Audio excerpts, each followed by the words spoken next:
to go live really quick while my kids are playing in another room. I can hear them on the monitor, so if they start screaming, I may just jump off.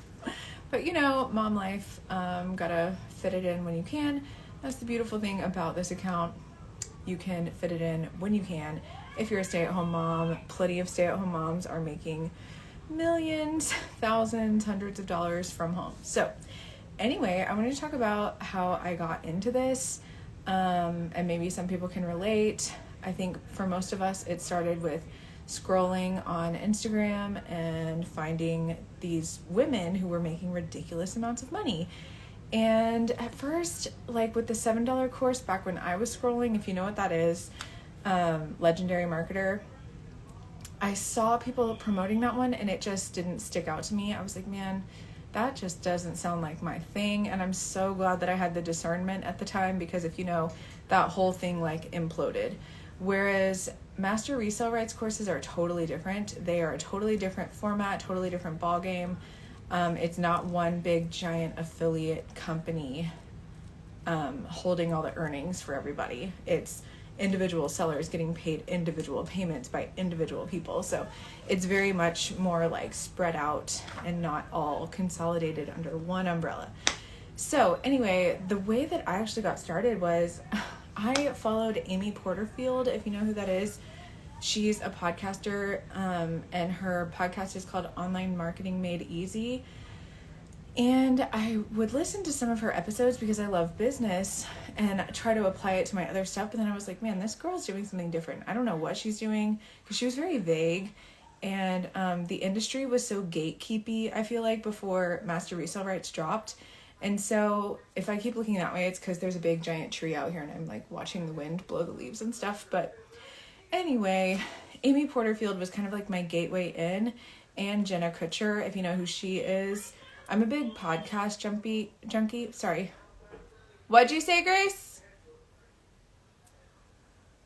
Anyway, I'm a big podcast junkie, and so I would listen to Jenna Kutcher and Amy Porterfield, and they were always talking about an email list, and it went over my head every time. I was just like, I don't know what you're talking about, and I don't care what you're talking about. What you're talking about is not meaningful to me. But the more I listened, the more I was like, man, I don't know why they keep harping on this. And then whenever master resale rights came across, I was like, oh, this is like talking about that too, but it's only $497. Whereas when I went on the Jenna Kutcher and Amy Porterfield tracks of trying to learn, if you're someone who is interested in online marketing, you know these names. These are big, big names in the industry. I would say they're some of the top earners in the industry. So when I went down their sales funnels, which I didn't know what those were at the time, when I went down them, I would end up in pages where I realized that their courses they were offering were like $3,000, $5,000, $20,000 masterminds. And I'm just like, no, like absolutely not. And I even tried to convince myself like, well, maybe like I just don't value myself. Maybe I need to like invest in something bigger than myself and it'll push me. But no, I think now when I saw master resale rights stuff coming across my feed, I was like, wait a second. Oh, they're being super transparent with the price. You don't have to go down some weird sales funnel to find the price. And so for me, I found a girl named Rachel, and she was a mom of two just like me. And she kept sharing all of this stuff. She was like a little bit overweight like me. She had just had a baby like me. So I could really relate to her. And she had a husband that worked a blue collar job just like me. So if you're hearing what I'm saying, it's like with this sales stuff, it's very much like who can relate to you. And so many people on here, I think they overthink it. I know I overthink it, where I'm like, oh, but like, no, I need to be like this big promising person to somebody. No, you need to be yourself. And somebody is desperately looking for somebody else in their situation that has broken out. And I'll just be really transparent with you about some things in our situation.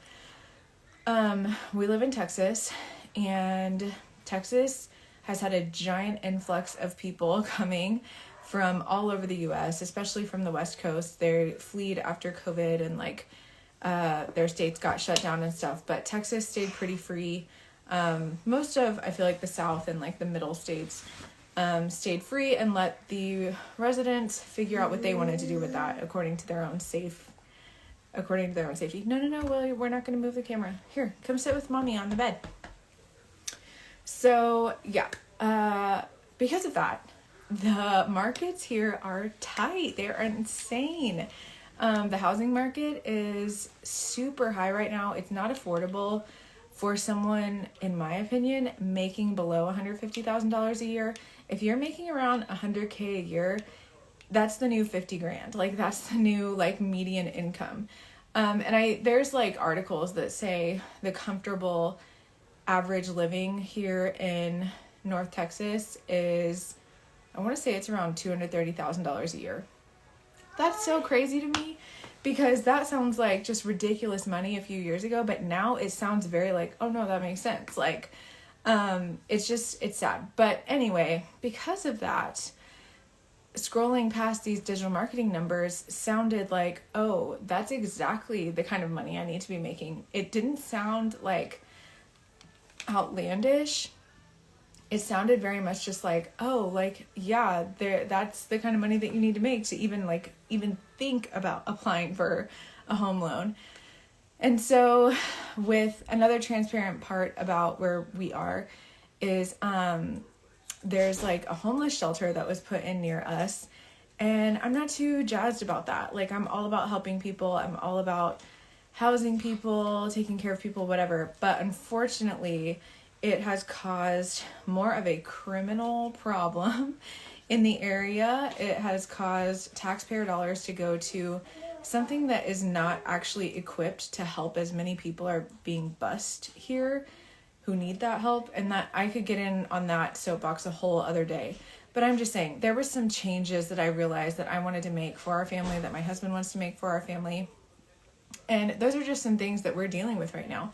That we're like, oh, like, if we want to level up, we're going to have to level up. Like, it's like, I don't need to save $20,000. That's barely even a cushion in this economy. We're going to have to make quite the jump. And if you see several digital marketers on here making like $100,000 in a few months, or 200, 300, 400, 500, it's like their lives aren't changing. They're not just totally upgrading their lives, because that's actually like the kind of money that you need to break out of the threshold of debt, of taxes, of car payments, of just the housing market here in America. You need, to me, $100,000 sounds just about right. Whereas before I used to think, oh, to get a house, you need to save about $20,000 or $30,000 maybe. Not even. But now with this market, if you want to compete, if you want a decent mortgage that isn't $4,000, $5,000 a month for a little cracker box house, you need to put a substantial down payment down. And that's just the hard truth of it right now. So saying all of that to say, when I was scrolling last summer and saw that, I was like, oh my gosh, because I had been trying to crack the code all summer. I was like looking into Etsy shops. I was looking into printing, print on demand stuff. I was looking into thrift flipping. I was looking into all the ways that people tell you to look. And none of it was jazzy enough for me. None of it caught my attention the way that the master resale rights did. Because I was like, okay, finally a high ticket product. Because I'm a wedding videographer. I'm used to selling a high ticket product, something that's in the thousands of dollar range. And I'm not willing to just trade my time for pennies anymore. The way that I used to be like, oh yeah, it's exciting to make a craft and maybe make some money off of it. No. Like, I won't even consider like a craft fair at a booth anymore. I used to think that sounded really fun. I think it's awesome if you want to do that stuff because it fulfills you. But in this economy, it is not going to pay your bills. It's not going to pay for your groceries. Groceries are insane. My husband and I had a date night the other night, and we started talking about budget things. And we're in a really healthy place in our relationship where we can talk about money very openly. So I've heard from other marriages that they can't. It's kind of like a minefield to talk about that stuff. But for us, I am not a wife who overspends at all. So I feel like my husband can really trust me that when I say this is what we have to buy, like this is what it costs. And he was shocked at the number because it's not $1,000 a month. It's not $1,500 a month, like for what we pay in groceries for a family of 4, almost 5. And that's because we want organic food. We want good meat. We buy some things in bulk, and it just costs. It costs at the end of the day. And so I'm just super passionate about the family unit and how I feel like the systems in this current economy, under this current government, however long it's been in America, it's been building and building and building. But ever since the Industrial Revolution, families were separated. We used to be more of a rural, spread out type people, and production was centered around households. And then ever since the Industrial Revolution, men started leaving the home, going to cities, and they would all leave the rural areas, leaving women at home alone with the kids. And then women also started joining in industrial jobs, like, what do they call it? Not factories, like men went to factories, but women were like seamstresses and things. Whereas before, everybody was working out of the home, like selling milk or wool, or if you were the pig farmer, you were selling pork, or, you know, just whatever specialized thing that you had. If you were a beekeeper, you guys were selling goods made from honey and beeswax and whatnot. So just saying, we've moved away from that in society, and that's why I think homesteading and all of that is such a big trend. But all of this stuff, it's so funny. I'm such a big picture person, so I'm trying to bring it back in. But to me, online sales, digital sales, are a way to bring things back home, at least for a time, to get yourself launched into more of back that rural lifestyle, maybe, if you will, if that's something you're interested in. If you want to stay in the city, fine. But for us, raising a family, especially with 2 boys, I don't want them to be bored. I want them to be skilled and equipped and learn how to hunt, have natural instincts outdoors. And right now where we live is not conducive to that. So with all, I'm just painting my picture, my dream, and I know that's the dream of so many too, but with the Industrial Revolution, with it separating everybody, women going to work as seamstresses and other like more concentrated areas in cities, that left women with the conflict of childcare. And so then now children were separated from the family, or separated from each other in school, or in standardized industrialized schools that fit the factory workers' schedule, 8 to 5, 9 to 5. You know, we still follow that model pretty, I don't know, I would say it's pretty common in today's society.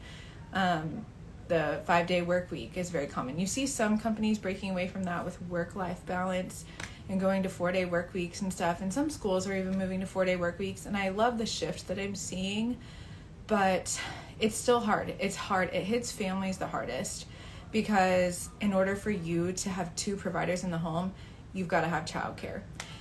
So digital marketing is a way to hack that. It's a way to hack that system. And I really prayed about it before I jumped in.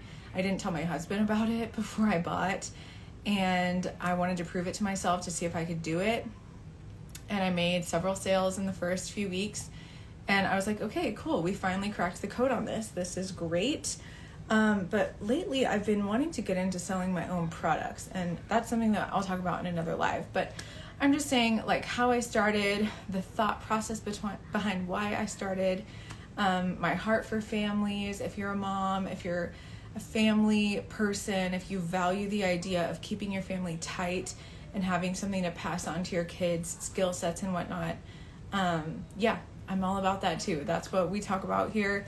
And my podcast, She Considers a Field, it's just, there's so many deep things that I haven't even been able to touch on, especially just being someone who, there's no college graduates in my family.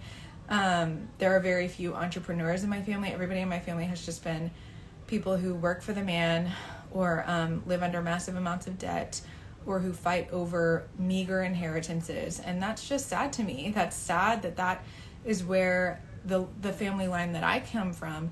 But knowing who I am and who my husband are, I heard this lady say this a few months ago. She said the first one through the window is the bloodiest. And that means, like, if you're the first one breaking through that barrier through the window, you're going to get the bloodiest, because you're the one breaking that glass. But then everybody else gets to run through the window too. And that's mine and my husband's goal. That's many of your goals. Like, if your parents didn't set you up with an inheritance, or with a business to inherit, or set you up in life with skills or down payment on a house, if you didn't have a head start in life, neither did we. We actually had like a backward start in life. I ended up getting kicked out and got married without my family, even at the wedding. So it's all reconciled and redeemed now. But I'm just saying, we have a big vision for our family, and I just dream of having systems in place, businesses in place for them to walk into with us as we guide them with family values and keeping a tight-knit place of belonging. Because humans, we are tribal people. We're meant to be together. If you saw like studies with like tribes, and when someone was ostracized or kicked out, it's devastating for a lone member. But in the West, in America, we are such an individualistic society. And most of us think we just have to go out and do it for ourselves, do it on our own. And we give ourselves a big pat on the back for that. But I don't know, it doesn't have to be that hard for my kids. And I'm okay with busting it now. I'm okay with being the bloodiest first, busting through the window first. And so, yeah, those are just some of the ideals that we stand for. Some of the reasons why I got into digital marketing, because I saw the opportunity that's here. I saw a way to help people on a bigger scale than what I've been able to do in the wedding industry. I can only help one couple at a time in the wedding industry. So anyways, that's just the short live that I have today. Just talking about some of that. Yeah, comment below if you have any questions. If you're watching on replay, let me know if you watch the replay. I'm trying to get to where I'm more concise with these. I want to do them more frequently. If you are interested in getting into digital marketing, lives are important on Instagram. Instagram likes when you go live, so I'm trying to please the algorithm in that way. And then also, I am 20 weeks pregnant, which is why I sound like I'm out of breath, because I am out of breath. So my last thing is, if you're just curious about any of this, I have a free guide, a free launch guide. It's literally everything I wish I would have known when I started out, and it's not a waste of your time. You could literally launch an online business simply from the free product that I have in my Stan Store. And then you can get the template. Like, say you want to make that template your own as a PLR product, it's only $10 in the Stan Store. So yeah, for you it's free to view, to read, to learn. Take everything you want from that. No gatekeeping at all. I hate gatekeeping. And then yeah, if you want to make it your own, it's $10. Okay, that's my kids. I'm gonna go make their dinner. It's heating up right now, but anyway, see you guys in the next live. Thanks for watching. Bye.